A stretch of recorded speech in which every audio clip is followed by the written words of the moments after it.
Many people struggle when it comes to snack time, but if you prep your snacks just like you would any other meal, it becomes easy. In this video, I'm going to share with you 2 high-protein snack recipes that don't need to be reheated to make snack time a breeze. You can turn this whole chicken into chicken kelaguen, or these chicken breasts into roasted red pepper chicken dip. Quick shout out to Zwilling for sponsoring this video. Now let me show you how to make these.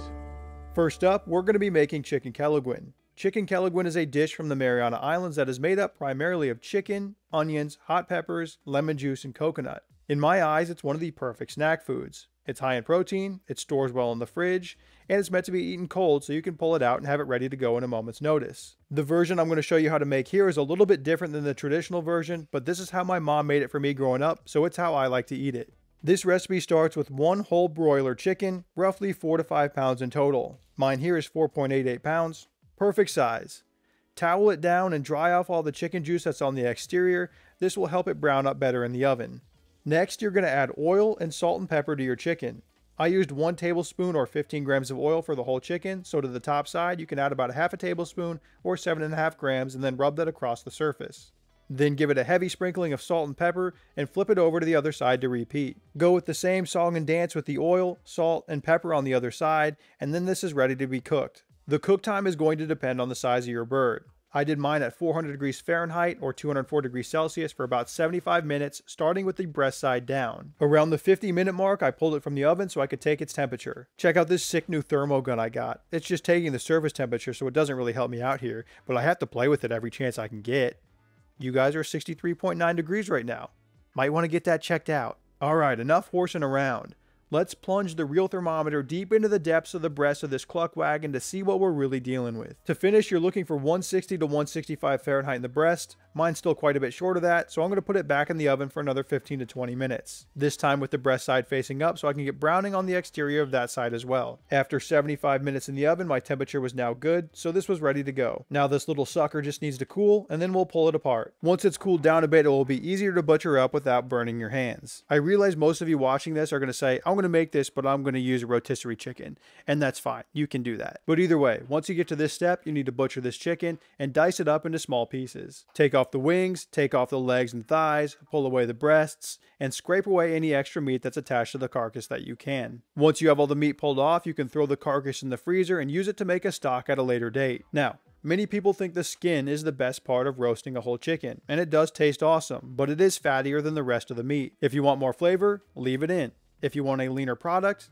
take it out. I split the difference and used about half of mine. The goal for the size of your chicken is a small to a medium-sized dice. Once I've got all the meat off the bones and it's sitting in a nice pile, I pass a knife through it a bunch of times until it looks to be about the same size. This is not an exact science and it doesn't have to be perfect. I would just say avoid any big chunks. Once it's all chopped up, you can transfer it over into another dish to prepare for mixing everything together.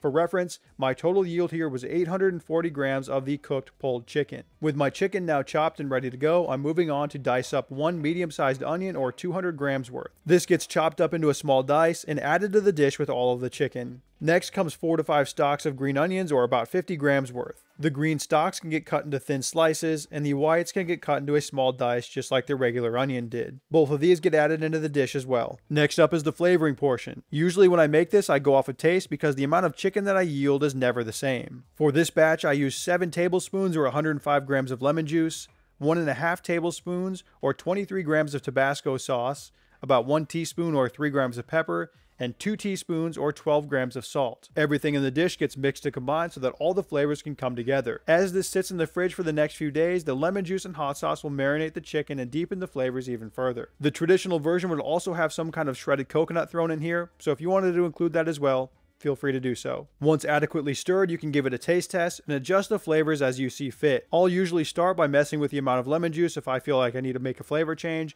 and then move to the hot sauce and salt after that.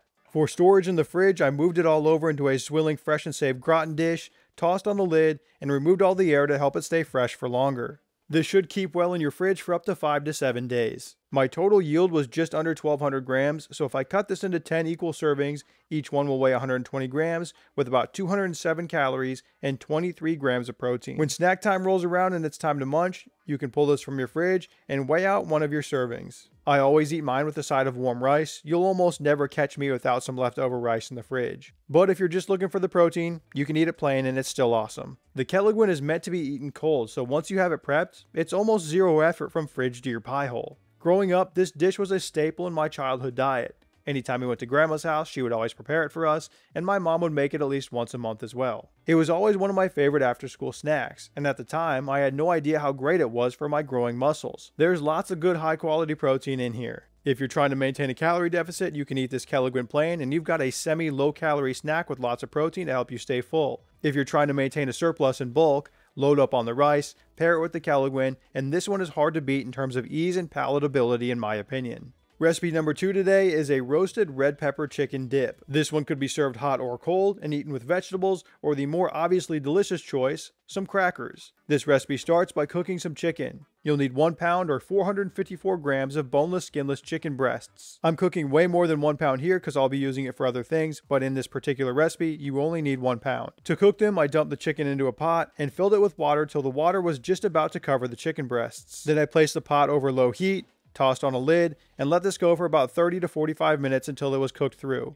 Once they were finished cooking, I removed them from the water and transferred them to a separate dish, and then moved this into the fridge so that they could cool. When it comes to putting this chicken into our dip, we almost want it to be in a minced form. I have found that the easiest way to achieve this is to chill it and then use a stand mixer to break it up into the small pieces. If you let the stand mixer beat up the chicken with the paddle attachment for long enough, you will get a product that resembles that of a mince. If you don't have a stand mixer, just hack away at it with a knife until you reach a similar texture. Now for the dip, you'll need some roasted red peppers, so you can either roast these in the oven yourself, or you can take the easy way out like me and just buy them in the jar. Place a blender container over a scale and add in 1 cup or 240 grams of low-fat cottage cheese, about 3/4 of a cup or 175 grams of those roasted red peppers, 6 tablespoons or 90 grams of 2% milk, 2 ounces or 60 grams of cream cheese, 6 tablespoons or 30 grams of grated Parmesan cheese, 1 teaspoon or 3 grams of paprika, 1 tablespoon or 15 grams of hot sauce,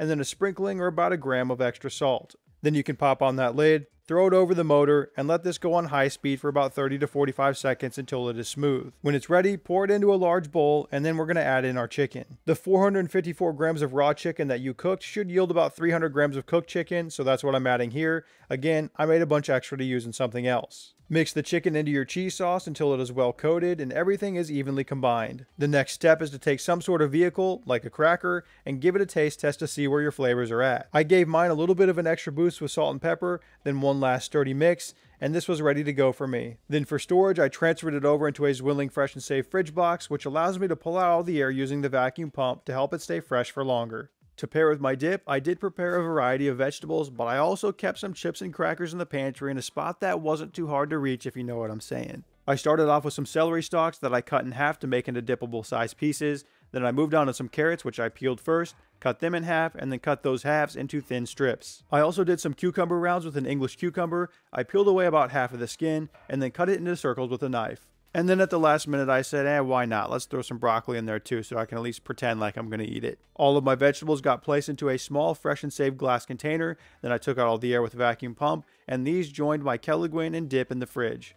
My total yield for the roasted red pepper chicken dip was about 890 grams, so divide it into 10 servings. Each serving is 89 grams. So with our 89 gram serving size of the dip, we've got about 109 calories and 14.6 grams of protein. The nutritional estimates are for the dip only. Whatever you decide to pair it with will need to be added on.